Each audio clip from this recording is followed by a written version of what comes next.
Everybody's on Get to 134 here. Average Joe Squad here.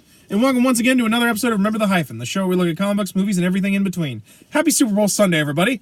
In honor of it, we're going to review Weekend at Bernie's. It's not going to happen. It's not going to happen. I'll make it happen. I saw it happen. Don't tell me it didn't happen. It's not going to happen. Okay. Anyway. So, seeing as how we're getting up on our first movie review of the year, and we really don't have any news to talk about, I figured, screw it, we'll just do... And we're 1 week removed from when we start harvesting salt. It's true. I figured we'd talk about a subject that I've always wanted to kind of discuss on here. So, one of the things that always drives me nuts about, and particularly Batman, so this still kind of fits into the whole Birds of Prey thing. It always bothers me how, like, everyone in Gotham considers Batman not a superhero, but a vigilante. And while the modern age Batman doesn't get that as much, it was because, like, I feel like kind of with towards the end of the 90s / the early 2000s, he was less considered a vigilante. But the thing that bugs me is just, like, how do you define a vigilante in a world where regular humans, granted with extraordinary abilities, are allowed to fight crime? You know, because like that's one of the things that also bugs me about Marvel, particularly with Spider-Man. You know, how, like, Spider-Man's considered a mass vigilante. Who is Spider-Man? He's a criminal, that's what he is. A vigilante. A mass marauder. What's he doing on my front page? Wait, you know, Jonah, that's great and all. Why are you approving of a government-sanctioned vigilante such as Captain America? Yeah. But, like, doesn't he give a reason for that in the comics as well? I mean, his most part is because he's like, no, Cap's a soldier, my boy's a soldier. Which I'm like, so that allows it's okay for, like, a soldier to go into, like, a ghetto and just take out a machine gun and, you know, murder a bunch of gangbangers. And I didn't know the comedian was in the Marvel universe now. and yes, I'm exaggerating that more because, like, you know, that's one of the things I always say. You know, Cap is a soldier, but, like, he doesn't kill people. So, like, my biggest complaint is basically, like, how do we define a vigilante in comic books when the superhero exists is kind of my thing. So, like, let's start off with the Batman thing. Like, now, one of the things that I always argue is that, like, that law in comic books had to have changed because of the fact that, like, superheroes are allowed to apprehend criminals. Because in the real world, if a superhero decided to apprehend a criminal and leave them tied up for the cops, that villain would get out because of the fact that, like, yeah, he committed a crime, but he was also accosted by some violent psychopath in a mask. Well, and it really brings up the matter as well as of dealing. Because I think this kind of goes hand in hand. What is the continuity? You know what I mean? Because especially with DC, when you have such a wide-arching continuity, I mean, you have, while, you know, we consider the start of the superhero era is when Superman appears. Right.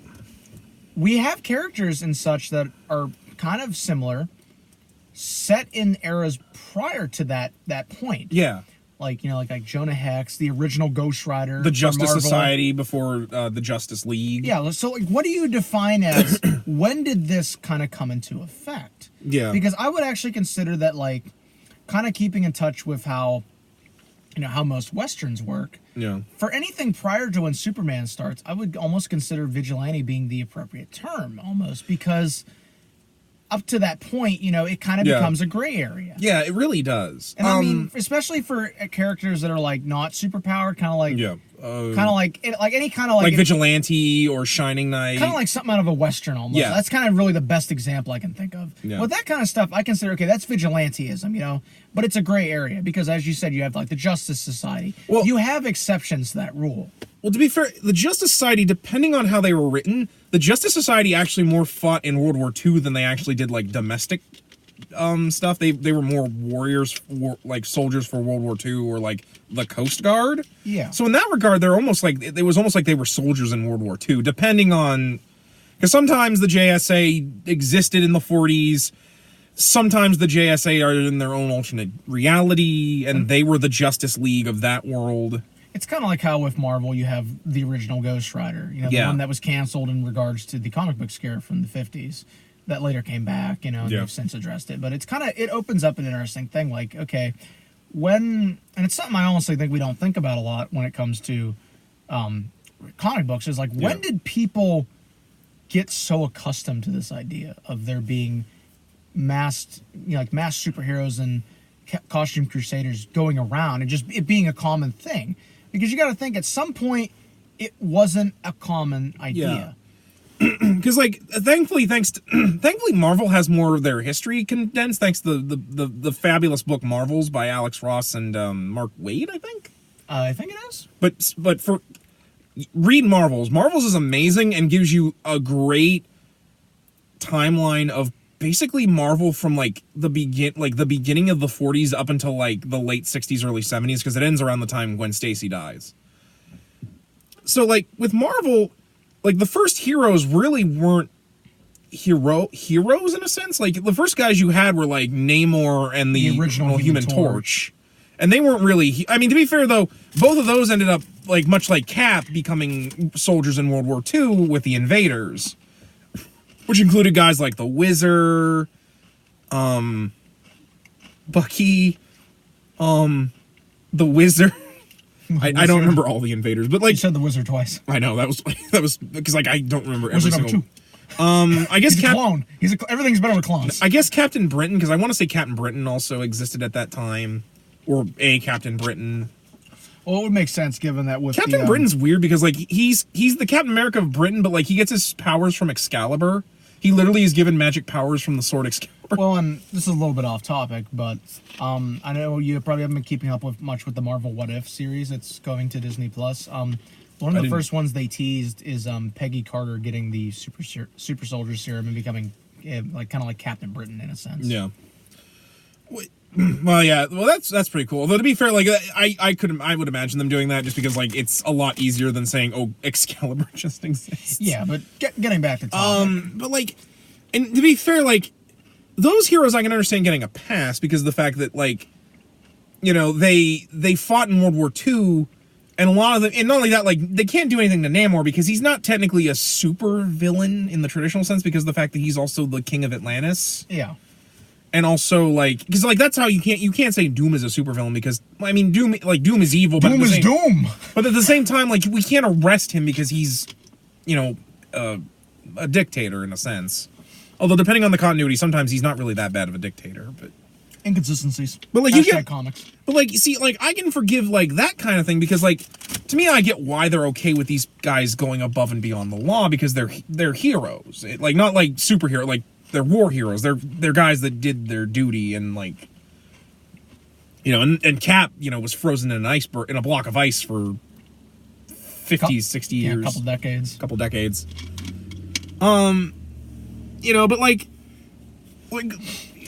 and to be fair, those guys are fine. I think mainly my problem is with the Silver Age where things just get a little more convoluted. For instance, going to the character that I think I hate being called a vigilante the most, which is Batman. Because, Batman is, he's not a card-carrying member, he is one of the founders of the JLA. He bankrolls a lot of the early stuff. Yeah, no, he still bankrolls most of it. Even more so in the early days. Because I think nowadays they have government funding, but, how is it that Superman, is allowed to, do what he does, but he's not considered a vigilante? Well, to be fair, do you want to tell Clark no? When he can literally rip you apart? Well, fair, but to be fair, this is Superman we're talking about. If the president was no, you can't do this. Granted, he would definitely fight for it, but if he was told to stop doing what he was doing, he would. I guess maybe that's a little bit in terms of government, Batman's a loose cannon. So, even then, it kind of is okay, well then, does the illusion of choice make the difference between a vigilante and a superhero? There has to be some kind of defining thing that sets everybody apart. Because at the same time, kind of going back to Batman, what you were saying, I've seen it described both ways. Is he a vigilante or is he a hero? Yeah. And you can kind of accustom a lot of it to it's just inconsistencies in writing. At the same time, I don't really feel like that's totally for an in-universe answer, I guess is what really we're looking for. Yeah, because I can understand if Gotham considers him a vigilante just because of the fact that Gotham itself is corrupt. and like, you know, like the corrupt politicians are like, no, he's a menace. You got, like, why aren't you cops like, why are you cops letting him go into a crime scene and tamper with evidence? You know, but like, but then again, but like, you know, and my thing is, like, I can understand in Gotham if he's considered a vigilante. And even then, he has supporters within pretty high ranking places. Yeah, like Commissioner Gordon. Yeah, it's like, so like they're, but again, like you were saying, it almost seems like it depends on the character. Yeah. And the setting. And to be fair, I guess I kind of understand it a little bit with Batman. Like, I don't really get it outside of Gotham. Because, like I don't if someone were to claim, like, Wonder Woman was a vigilante. like you know, Wonder Woman, like, which, granted, she gets the diplomat card, so she's technically allowed to do pretty much whatever she wants because of diplomatic immunity. But, like, and I guess from, like, a standpoint, if you look outside the DC universe, I kind of get it with Batman because, like, you know, he's so different from the rest of the DC universe. He's not bright, he's not colorful. He doesn't work really with the law a lot of the times. Well, depending. Sometimes, like... But Adam, Blackest Night. Hal Jordan's actually evil. Well, I mean, to be fair... wait, we're going to retcon that later, that he was possessed by Blackest. That was way before Blackest Night. That was the Sinestro Corps. No, that was even before Sinestro Corps. That was Emerald Rebirth, I think, was where they established the Parallax retcon. Yeah. But, like, to be fair, Hal himself is not evil. I argue the Guardians are. The Guardians are like one of the worst evils in the universe just because of how stupid they are. Yeah. Like they will let the same shit happen again and again and cause like the end of the world again and again and again until Ganthet's like, why didn't we just trust Hal Jordan to do this and fix everything? Or the Green Lantern Corps itself. But it's forever the search for more money. Basically. Well, you know, I mean, Hal's busy right now trying to arrest God because Grant Morrison thinks that's clever. Yeah. But like, is this before or after Booster Gold watches him kill himself? One of the most disturbing things I've ever seen. I want to say that's after that. Like, well, that was during Grant. To be fair, that like Grant Morrison's run is like completely like not affected by what's going on in Tom King's run of Batman. And to be fair, that's technically an alternate timeline or some bullshit like that. So like, in a sense, I get Batman, but at the same time, it's so contradictory just because of the fact that like I understand the thought with DC because of the fact they want to kind of have Batman like in his own bubble.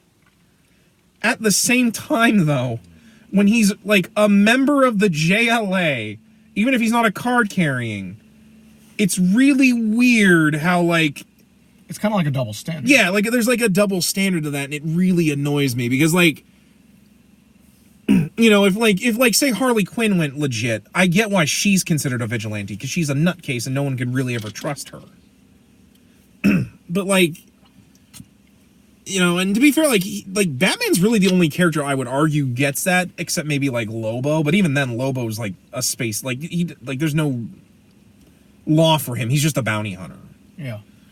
And to be fair, bounty hunters are an entirely different thing. But yeah, like, because, like, for me, I can't think of really any other DC character that's like that.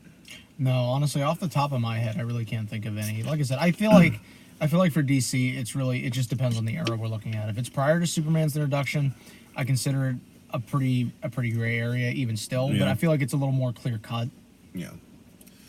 Because like I said, like DC is much more willing to let superheroes be superheroes to me. In my opinion, Marvel has the much harder time with like differentiating what makes a vigilante and a superhero, because a lot of the time, like, and I know we want to talk about Spider-Man, I kind of want to get into the X-Men or I think like Spider-Man is obviously the biggest example because as I quoted at the beginning of the episode, you constantly have Jameson throwing that out there, but kind of like I'm a little bit interested to hear what your take on the X-Men is. Well, because for a long time, the X-Men had to do everything in secret because they were mutants. You know, and you know, they still do some really sketchy stuff, you know, like the first episode of the X-Men the animated series, they go to a government installation and they rip up all of the mutant registration stuff they have. Yeah. Like they clearly commit actual crime. A couple federal felonies, at the very least. You know, and they do it in disguise, but most of them do it in disguise. I think attacking a government installation is actually I think it's an act of treason actually. Yeah.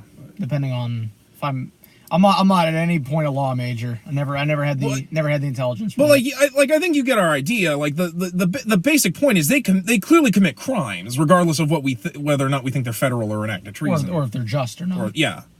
You know, like we as the viewer understand that they're, but like clearly the X-Men have done some really, like, you know, they fight Sentinels, which are government property.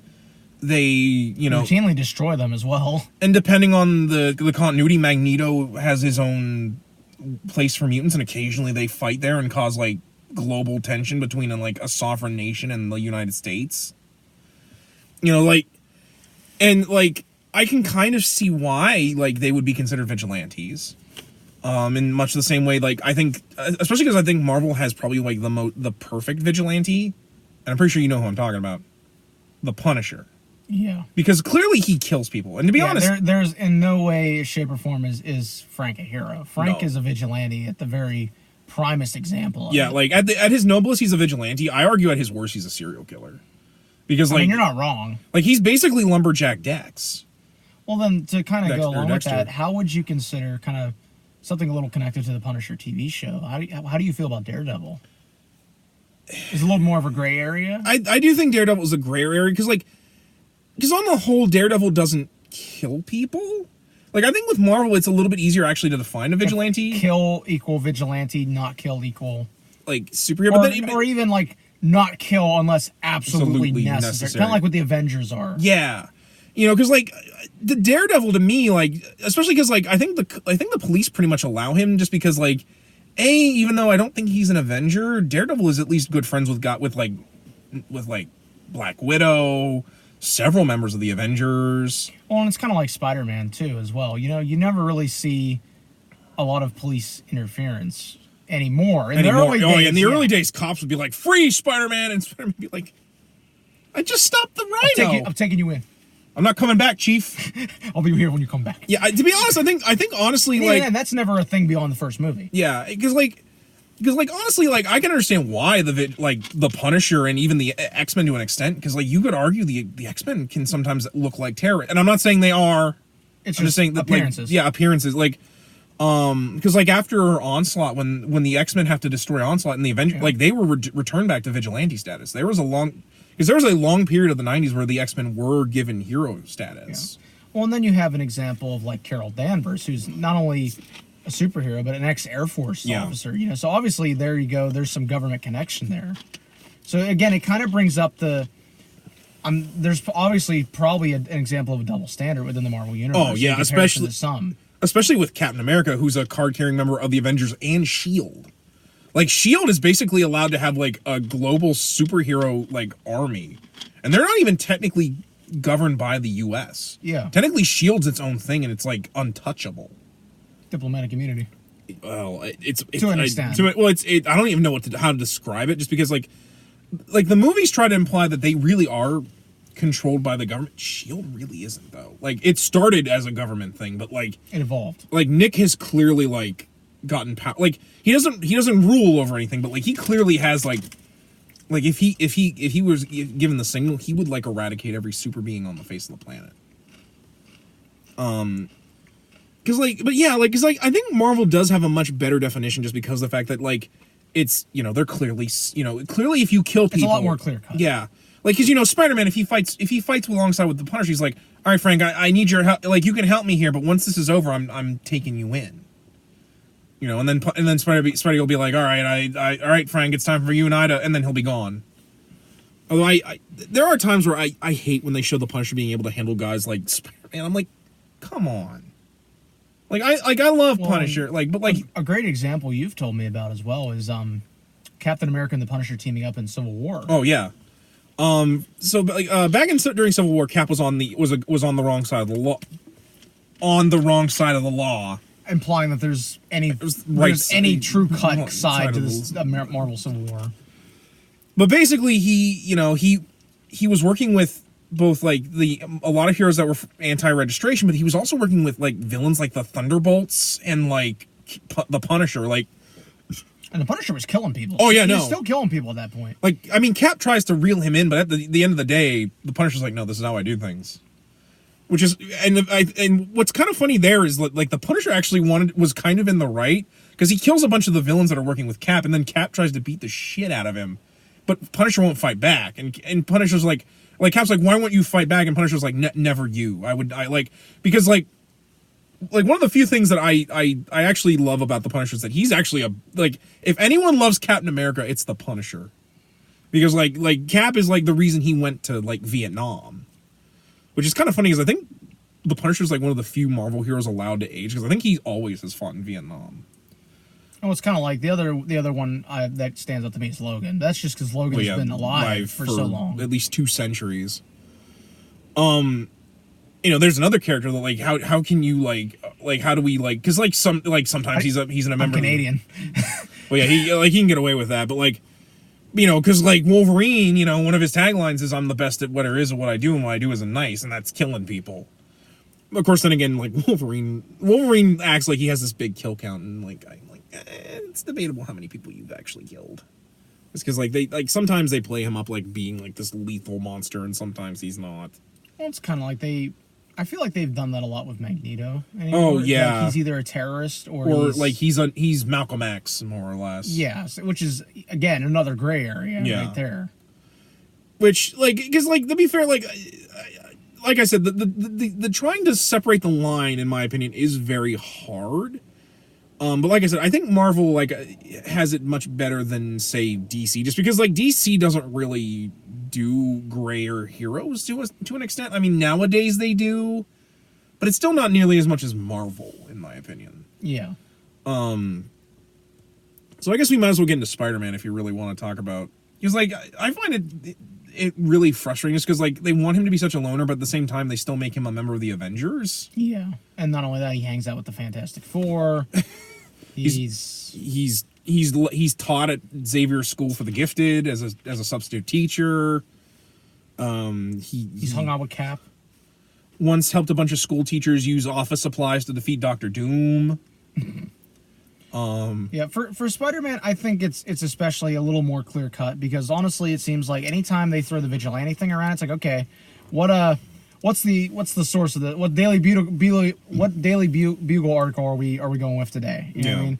To me, it seems like there's a lot less criticism of Spider-Man from sources that would criticize others. Yeah. And it's more so okay, people calling him a vigilante kind of fall in line with the Jameson. Yeah. Looking at him as that, he's a vigilante and he's a mass menace, Whereas everybody else is like, no, he's a hero and he's just doing the right thing. Yeah, because especially because I feel like most people, if you threw that vigilante thing in their face, I'm like, they'll be like, yeah, but what are the cops going to do against this Rhino guy or Electro or Doc Ock or Venom? And that's the thing that bothers me so much with the fact that DC and Marvel don't want to explain how the law works when you bring heroes into the mix. Yeah. Because again, which was the main thing that Alan Moore had in mind when he wrote Watchmen. Yeah, that was why he wrote that whole, the government was like, no, superheroes are not going to be a thing anymore.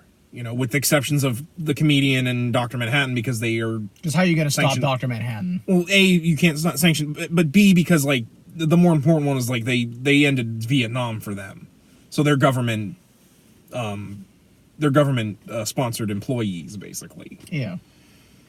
Well, and Rorschach, but that's just because Rorschach's a crazy nutcase and wasn't going to stop no matter what you told him to do. Yeah. Because this man's like, I got mobsters. I need to throw down elevator shafts. You quit. Yeah, which to be fair to Night Owl, he's the most straight-laced superhero in that book. Of course he was gonna not keep going if the government said to stop. Yeah, kind of keeping in line with me bringing up Watchmen. I really think that Watchmen really plays on this topic a lot. Is what makes a hero, what makes a vigilante. Because I would actually argue that there are no heroes in Watchmen. They're all vigilantes. Yeah. I argue. I mean, there are some that are obviously better than others, like Night Owl and Maury are obviously better than most of the others, especially in the case of the Comedian. Oh, especially if you read any of the later stories about Watchmen, he assassinated JFK and potentially Marilyn Monroe. Yeah, so it's I feel like Watchmen really defines that a little more. But to be fair, that was its intent. Yeah, That was what Alan Moore, he was basically doing a commentary on, like, okay, what are the ramifications of allowing superheroes to just run around and be above the law? And, you know, even the name Watchmen is derived from that, like, that saying, who watches the Watchmen? You know, like, you know, if you have superheroes that are watching over everybody, who's watching the superheroes? Who's keeping them in line? You know, do you rely on self-policing, which can only go so far before you have something that's like Civil War? Yeah. Or do you like try to rein them in, which is what Watchmen shows. They completely outlaw them altogether. Yeah. And to be fair, it stopped most of it, except for Rorschach, who wasn't gonna stop. And again, like whatever the government wanted Dr. Manhattan and Comedian to do, which was the Comedian was to basically be their assassin. Well, and then you have someone like Ozymandias, who is actually another wild card, because while he's retired, he still has a huge amount of influence. Well, yeah, because he's basically Batman. Yeah, I actually argue he's in some ways more rich than Batman, at least in terms of that universe. So it opens up another avenue yet again, is that where, okay, so you say you outlaw vigilantes and you outlaw heroes.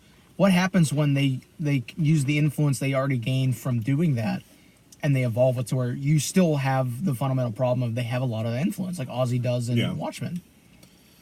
You know, and to be fair, like a lot of people would probably argue, well, you know, like Ozzy's still a good guy. I mean, he looks like a good guy on paper. The guy that kills how many in New York? He's a good guy. I want to say he kills at least 1 billion people. Yeah, so like no, I'm sorry, the guy's not a good man. You can make an argument for it. In my opinion, he's not a good guy. Well, yeah, no, I wasn't gonna. When you kill half a city, there's no putting that on a good spin on that. No, like, well, I was more gonna say like if you didn't know the plan, like from that, like in that movie, like, well, you know, he still at least, you know, spends his money on trying to better the world. Yeah. And like I said, I'm not defending him. Like I can see the basic plan of his on paper. Oh, yeah, I can understand his point of view. I understand the logic of it. The problem is it's not the right thing. And to be fair, like that's why I argue like Rorschach's the one, in my opinion, that's the most right of the group when he says, you know, never compromise, not even in the face of Armageddon. Oh, and I think again we lead back into what Alan Moore wanted. He shows that it's like there's nothing good in this world that comes from this. Yeah. And then but of course now Watchmen is part of the DC universe, so nothing makes sense again. But going off of ignoring that and going on just what Alan Moore wrote within this own little world, which is supposed to be its own little thing, that shows that it's like, okay, in this world, vigilantism was proven to be a bad thing. Yeah. Because this is what it led to. You had someone like Ozymandias who started out as a vigilante, who was considered a good guy, you know? Yeah. And then this is what it led to. It led to 1 billion people in New York dying. Yeah. In the efforts of trying to get world peace to happen. Yeah. Because although to be fair, that plan is like, and to be fair, depending on the movie or the comic, that plan is really, really stupidly flawed. Like, to me in the comic, I actually can see his plan being a lot more thought out than it is in the movie. Because I'm going purely off the comic because I think the comic is superior. Because like in the comic, like his whole plan is going off of what happened in World War II. You know, and forgive us for getting into like a little side thing here on Watchmen. But there's a lot to dissect when we get to Watchmen. Well, like, you know, like the whole idea is like, you know, the reason like the Russians, you know, didn't go like sided with us was because the Axis was a much bigger threat. The enemy of my enemy is my friend. You know, so his whole plan is like, well, what if I, like, since the whole world is warring with each other, what if I bring something from space? Yeah. Which is why I hate the movie where it's like, hey, Dr. Manhattan, who's an American asset, he blew up a bunch of cities. Like, he didn't just blow up one in Russia, he blew up some in America, too. So clearly he's gone rogue, which, this is going off of, like, Cold War politics. And if you know anything about Cold War politics, if America's screwed up in any major, like if America screwed up in any way, it would have been World War III. Like Russia would have launched the nukes, which is actually the starting point of Doomsday Clock. Yeah, well, like that was the starting point of Watchmen. Was like it was 2 to midnight. You know, like there was like we were running desperately out of options. Manhattan himself was like, I can't even blow them all up. Fuck this shit, I'm out. Yeah, which in Doomsday Clock he does.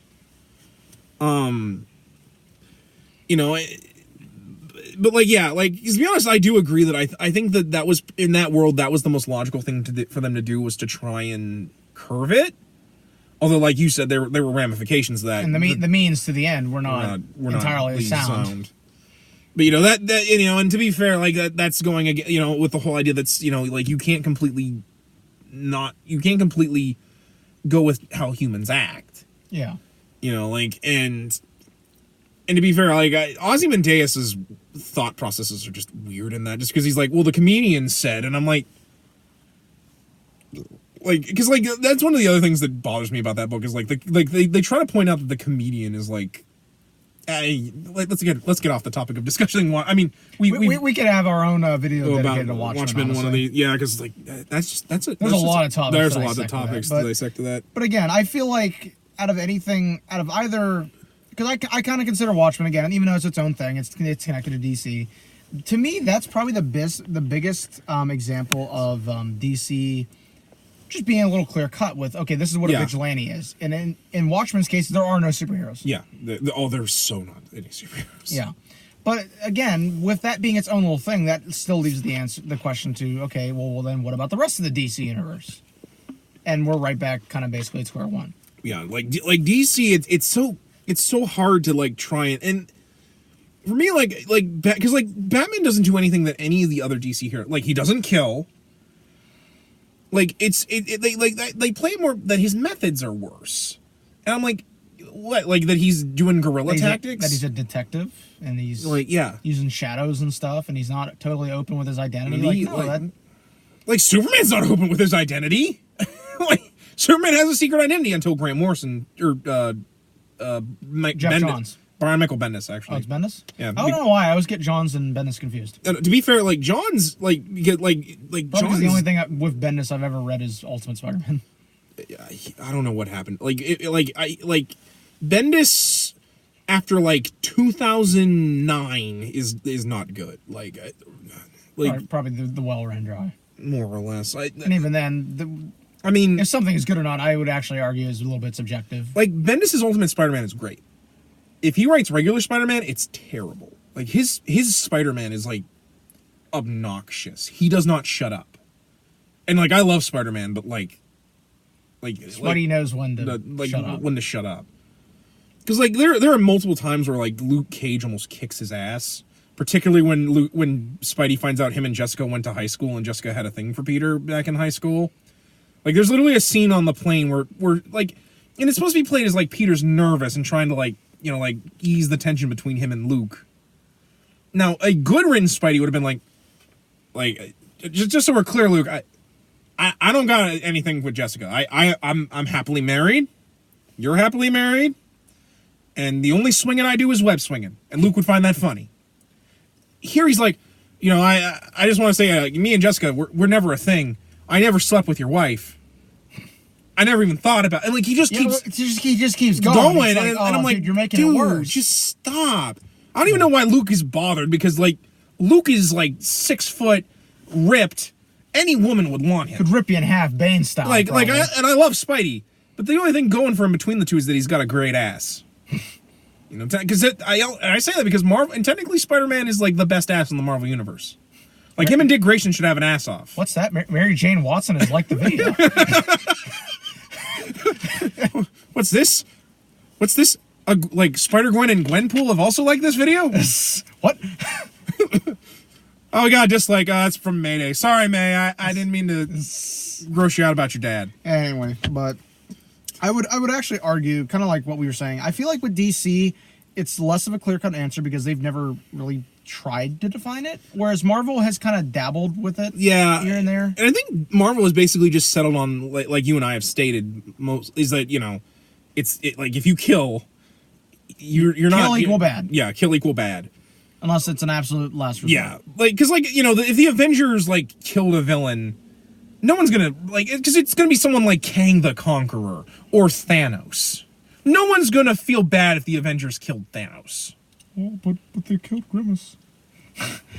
Okay, maybe Ronald McDonald would feel sad. Well, I mean, to be fair, they also killed Squidward, too.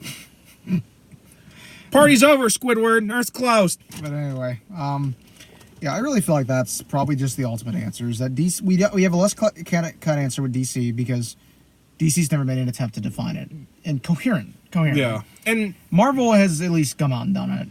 And to be honest, like that actually kind of goes to a bigger problem DC has in general with Batman, because they've always wanted DC, like Batman and Gotham, to be like this almost in its own bubble. Like I've actually read where some writers are like, the Batman in his own stories is different from the Batman that you see in the JLA. Like they're almost two different characters, which is so weird. Especially because like not only that, like it's not just Batman either. It's all of the Robins, Nightwing. That's actually why they broke Nightwing and Starfire up, because like he's a part of Batman's universe and he can't technically coexist with which is so weird because he's the founding and oftentimes the leader of the Teen Titans. Welcome to DC, where DC can't keep its fucking continuity straight. Like, and then to be fair, like I'm like, but you also broke him up with Barbara, and you keep trying to put him with Huntress, which is weird. Speaking of, like, what's so funny is that like Huntress is considered more of a vigilante sometimes than Batman. And to be fair, like, well, it's because Huntress, depending on the continuity, is killed. And yeah, like because Huntress has no quarrels about it. Oh yeah, no, Huntress is was originally supposed to be the Punisher of the DC universe. It just doesn't work out because like, really, who cares about the Huntress except for Birds of Prey? I remember there was a Birds of Prey issue, and I can't remember for the life of me what issue it was or what year it was, but basically Huntress shows up and saves Black Canary from Cheetah. Yeah. And like, you know, Huntress shoots her with a couple arrows. And Black Canary's like, I was like, thanks. How did you know about the healing factor? The what now? Yeah, no, Hunter's like, which is why it's so frustrating to me that she constantly tries to like get Batman's approval, and I'm like, well, honey, you kill. You just stop killing. Like, if you want to get in on the Bat family, if you want to bang Dick, stop killing. Stop killing. And she's like, but I can't. And I'm like, Huntress be like, a time to kill. Because like they want to play it out because like the original Huntress, and because like the current Huntress is Helena Bertinelli.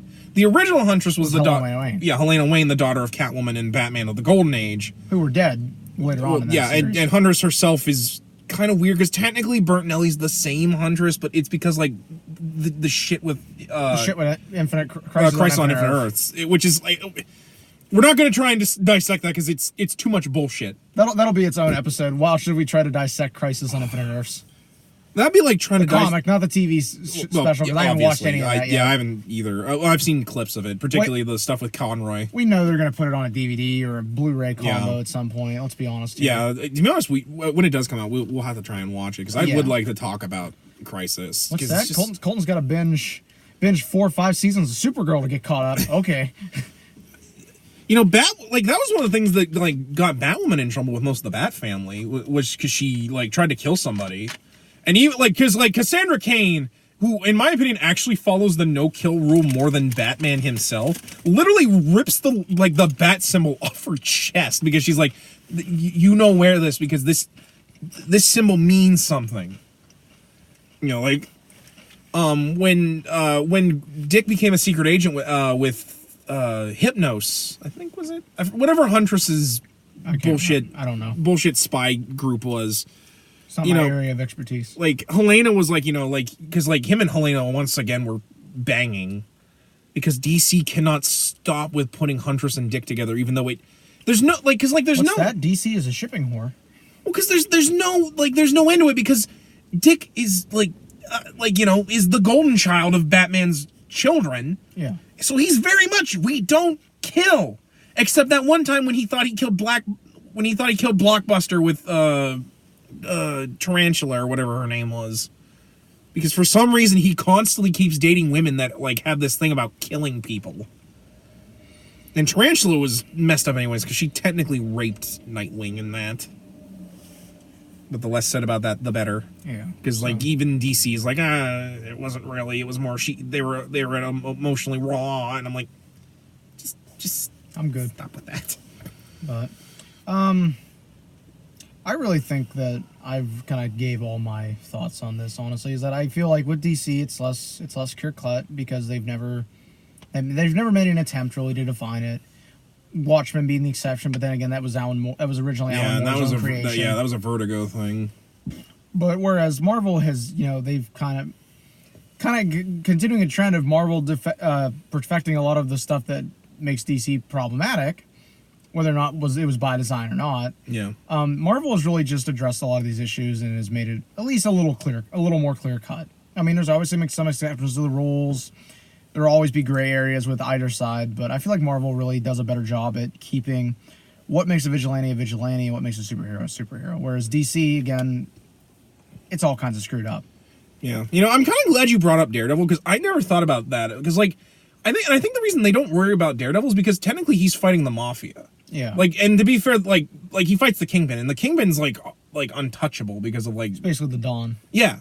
So like him like fighting like organized crime, like you might as well let him do it because like the cops can't do anything about it, and oftentimes a lot of the superheroes. Cops have their hands tied basically with protocol. And a lot of the superheroes are dealing with bigger things. Well, you know, like because like the Avengers are kind of busy. The Fantastic Four are never home. Well, the Fantastic Four also deal with like a lot of cosmic bullshit. Let's be honest. Yeah. And you know, it is kind of funny because I guess a lot of the times with DC, sometimes the street heroes seem like vigilantes, whereas with Marvel, like it's kind of a basis to basis with their street heroes.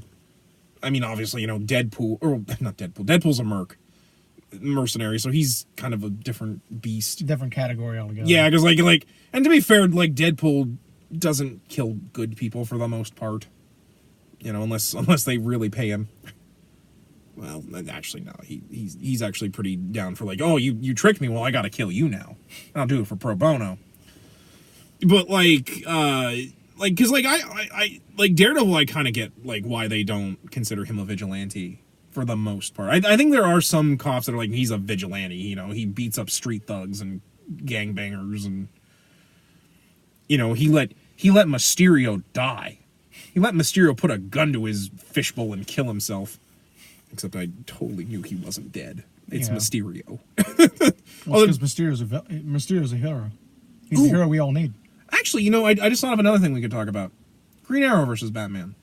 That's another interesting one. Because there was a time where Green Arrow was technically considered a vigilante, and you and I both read it. Longbow Hunters. Longbow Hunters. When he and Nina were operating in Seattle. Yeah, and you know he murdered a lot of people. I mean, granted, they deserved it, but like that was actually I think why him and Batman didn't see eye to eye for a long time was because like Ollie clearly killed people. I mean, he shot the one guy through the heart. Yeah, like because that was the time he got rid of the trick arrows. Like he was legitimately murdering people with actual arrows. Well, to be fair, like that was kind of a thing with Ollie. Because they wanted him to deal with a lot more real world issues and like a lot more. Speedy being a heroin addict. Speedy being a heroin addict, although that was actually a little bit before that. Back when him and Green Lantern. You kind of view it almost as like a precursor. Oh yeah, well, that was what I was kind of getting to. It was kind of like they were setting up the ground rules for how they wanted to take Green Arrow. And because it's kind of funny because like the TV show Arrow plays him much more like Longbow Hunters Ollie. Whereas nowadays he's kind of returned back to being like, you know, I'm Robin Hood and I've got the trick arrows and the boomerang arrow and the boxing glove arrow and the diamond tipped arrow that I use to kill like aliens. But it's okay because they're aliens, and for some reason even Batman is willing to kill aliens. Well, it's like the Avengers are willing to kill robots pretty infrequently. Which Vision's like, I'm right here. The fuck? Yeah, I'm right here. You know, that's gonna be a weird thing for Martian Manhunter where he'd be like, okay then. Wow. So are you going to kill me? Well, I wouldn't kill you, but I would set you on fire. It's okay. I know it doesn't actually kill you. It just burns and makes you. Because that's actually like it doesn't kill. I know. Like that's like that's like the worst thing. I'm like Jesus. Like I think the only way to he burns even when he's on like underwater. Yeah. Like I forget exactly how you put the Martian Manhunter out, but like I'm like holy crap. Yeah. Do you have any other ideas on? You want to talk about Kick-Ass? No, because I've never seen that. Oh, that movie! I need to watch that at some point. Because that tries to play with like the real life concept of vigilantes. You get your ass kicked. Kick-Ass might as well change his name to Ass Kicked. To be fair, Are you Rodney Dangerfield now? Oh, I'm listening to a punk. No, that's because that's how Nicolas Cage talks in that movie as Big Daddy. I've heard clips, but like I said, I need to sit down and watch that. That movie that is going with like the Boys territory, where like all superheroes are either assholes or crazy, and that's probably because I think they're written by the same guy. That's another show I need to get watching at some point. Because I've heard the show's pretty good. Who wrote The Boys? I can't remember. I'm looking that up on your phone. Because I want to say it's the same guy that wrote Kick-Ass or some guy like him, like the guy, like one of the guy, like the big guys that writes Punisher. Because one of the guys that wrote Punisher used to write that like the Punisher was better than every superhero ever because he gets results, and I'm like, okay, let's throw the Punisher against Thanos and let's see what happens. And I'm not talking about like Ghost Rider Punisher. Garth Ennis, that guy. Yeah, I was about to say. I think he also. I want to say no he. way I was getting that correct. I want to say he also wrote Kick-Ass, and his whole thing is he just writes superheroes as assholes or monsters. He's deconstructing them. Yeah, and like he's going with the Alan Moore trope, basically. To be honest, I want to do like a whole episode talking about why I get so tired of deconstructing everything. Because after a time, I'm like we get it. It's one of the reasons why like My Hero Academia is one of my favorite shows, because like it's like we actually get to see them be heroes. Like I'm tired of like just always seeing like the deconstruction bullshit. And I know technically this whole video is just us talking about deconstructing, like. No, we're talking about tropes. Yeah. We're having an academic discussion about tropes. You know, like, but like that's one of my problems with this is because like we deconstruct everything to the point where like, how do we define these sorts of things? You know, like, you know. So I guess we're done talking about defining it. How would you think law should work with like superheroes and vigilantes in general in comics? I honestly have no answer to that because it's something I've never honestly thought about. And kind of going with kind of a cop-out answer, law is depicted so inconsistent across all comics that I really think it's impossible to really give a clear-cut answer without me having to do like some mega research basically and to compare it and stuff. I just don't. Again, I don't think it's something that's ever really. Yeah. Been given a consistent or coherent answer. I don't know. For me, like, and this is me just kind of talking about it, but like, to me, it's like superheroes should just be considered like cops in a sense, you know, like they deal with villain, like they're basically like you know they don't kill, they're simply their job is to apprehend the criminals and prevent them from either causing more destruction or bringing them in. You know, like Spider-Man, you know, he fights Doc Ock, he does have to, you know, they sometimes have to get like physical and there may be violence involved, but at the end of the day, like they fight enough to either incapacitate or defeat the foe. They restrain them and then they leave. You know, maybe like you have to be certified as a card-carrying member of the Avengers or Justice League or whatever is the big deal. You know, and to be fair, you could argue Spider-Man could give him this vigilante status again if he ever wasn't a member of the Avengers, but nowadays he's always going to be a member of the Avengers. There's no getting him away from that. Oh, and he's an ex-member of the Fantastic Four, so. Yeah. Well, / Future Foundation. Yeah. And to be fair, the Fantastic Four are such an odd defining, because like technically they're not really superheroes, like in the traditional sense anymore, which is weird because they were like the first superhero family, but like you get what I mean, right? Like, yeah. Because like Reed usually deals with much more cosmic threats, and like they do a lot of their heroism is like them like investigating things or accidentally causing their own problems. Yeah. But like you kind of get my idea. Like they're basically just another segment of the cops. Yeah. You know, and granted that still leaves a lot to like, because like, you know, like why should these masked men who we don't know be allowed to like? But I like, you know, that's a thing that, you know, you have to explore on your own. Who watches the Watchmen? Yeah. And to be fair, like that's kind of one of like why I said that they should be card-carrying members of the Avengers or Justice League, because like, you know, if you're a member of the League, or you know, like you have to deal with metahuman affairs or whatever affairs it is in the DC or the Marvel universe. I just went with metahuman affairs because that's a government thing. Yeah. But like, you know, like that's more my thing, is like I just wish that there was a bit more definition than what we have. Because while I will admit Marvel does a much better job, at least to me. Sometimes it varies with the Punisher because like people think the Punisher's actually a good guy, and that's no. Like if the Punisher doesn't think he's a good guy, you guys shouldn't either. Right? Like, that blows my mind. But you kind of get my thought process I on get it. your Like, thought process. I don't know. That's more my complaint with the whole thing. Just like there's a lot of weird laws like that. Because like otherwise, like how could Batman like actually throw villains into the Arkham Asylum? Yeah. Or Blackgate? Like, because technically, if Batman really is a vigilante, like Gordon would have to release like almost every single criminal Batman brings in. Yeah. Which is actually I think for a long time why they went with the whole Batman's an urban legend. There is no Batman. Except then you have the thing where it's like, all right, Gordon, then why do you have this bat signal? Yeah, what do you have? It's decoration. Well, a lot of times he's like, well, you know, it is an urban legend, but like I kind of like to play up the urban legend because it kind of works for our police department. Psychological. Yeah, like which I'm like, that would never really work. Especially if you were admitting it doesn't make sense. Especially because like Gordon even brings that up when eventually like No Man's Land happens, because like he's like, I tried getting out of Gotham. I wanted to go to a different precinct. They funnily enough, they wouldn't let a man in who had to use urban legends to handle crime in his city. Which I'm like, okay, I mean, but like Keystone City has a whole museum dedicated to the Flash. Yeah. And his rogues gallery is ridiculous. Yeah. I have a bad guy who has a gun that slows things down by removing the temperature out of the air because it's a cold gun. One of his original bad guys was Captain Goddamn Boomerang. He fought the world's fastest man with boomerangs. Listen, we were out of ideas that day. Boomerangs. We were out of ideas that day, damn it. Leave us alone. All right, explain Kite Man. Because he was originally a Flash villain before he became a Batman villain. Listen, we'll do a rant on Kite Man and how he needs to stop putting holes in my fucking shit for Harley Quinn TAS. But that's going to come after Birds of Prey, though.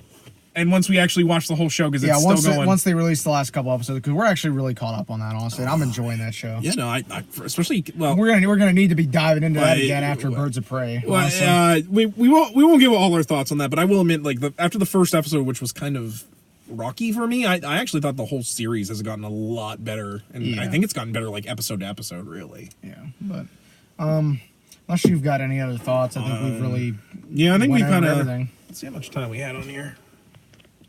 Oh, yeah, we talked about an hour. Yeah, so I think we're pretty good for that. So, any final thoughts before we do our usual wrap up? You know, like I said, I think that like it's such an interesting thing to think about, because I don't think a lot of people really think about like this defining. It's one of those things you kind of just push to the background. You suspend your belief for a little bit. Yeah, and to be fair, like I think that works. It's just one of those things I always find interesting to talk about, because I always want people's opinions on like the whole aspect of vigilantes in comics. Is we throw that word around so much, and I think it's kind of lost meaning in a sense, you know. Yeah. I'm kind of glad you brought up the whole like at least with DC, like the whole before Superman, it was kind of you were either vigilantes or you worked for the War Department during World War II. Yeah, it's a bit of a gray area. Yeah. But yeah, otherwise, I think that's gonna wrap it up for this episode. All right. Well, I've pretty much given all my thoughts on it. You know, kind of I agree with you a lot. Honestly, I think if you're looking for like a really clear-cut answer on what is a vigilante versus what is a superhero, you know, you kind of have to almost come to your own conclusions, unless you like go for something like Watchmen, which really has a clear-cut theme to it. That while you can obviously make your own interpretations, as with anything, Watchmen I think really makes it a lot more clear-cut than everything else, which kind of leads to it's a little harder to come up with your own like interpretations, basically. Bottom line, Bernie was pretty much a vigilante, and he met his end pretty harshly in Weekend at Bernie's. God damn it. Oh yeah, you didn't expect me to do that, did you? Damn it. I'm suing you. Trademark infringement. Trademark infringement. I'll see you in England. Yeah, this man here wanted to make Weekend at Bernie's 3 where Bernie dies of the coronavirus and they had to keep it from infecting people. Come on, that would be funny. That was even what Weekend at Bernie's 3 was when you brought that up. I'm sorry. Would you like to tell the audience about how you came up with Weekend at Bernie's, the animated series?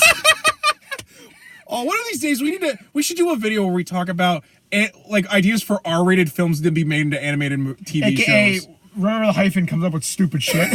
To be fair, it'd be funny and it'd be fun. Maybe we'll do that for April Fools. We should just do that anyways. Just talk about like the weird animated TV shows of like the 80s and 90s, where it's like Beetlejuice.